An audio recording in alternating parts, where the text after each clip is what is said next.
So my name is Kwadwo Danso-Mensah and I'm the research director of ICED.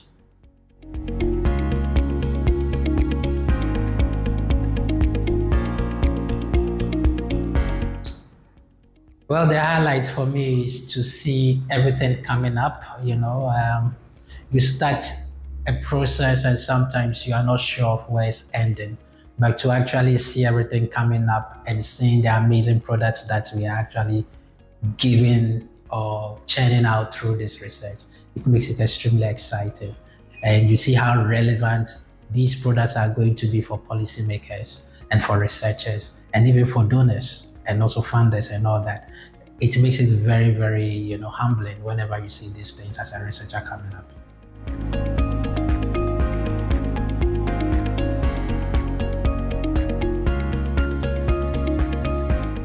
I think the evidence and gap map analysis in itself is a great resource.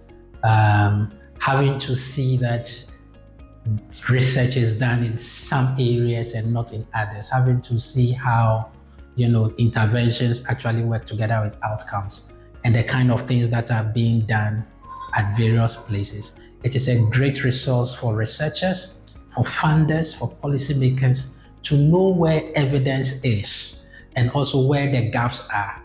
And this gives a clear understanding of where to put resources, where attention should be given. So for both researchers and funders, as well as even for policymakers, it then opens the veil.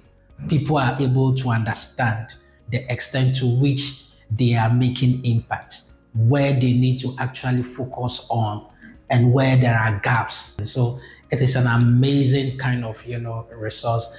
It is relevant for policy, relevant for industry, relevant for researchers. And this is where, for me, it is most exciting to have this product coming out.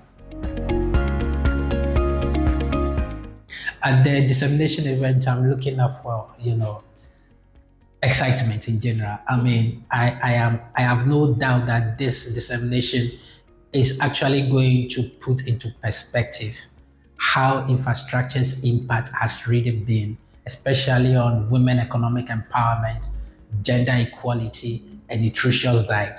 We talk about infrastructure in a vacuum, and sometimes we don't really know where the gaps are, what exactly they are actually impacting.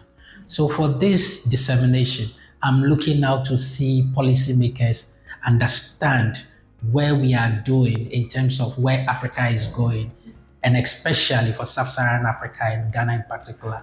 It tells us what we are doing and how they can use these products to make decisions and to make any kind of thing that they think is policy relevant.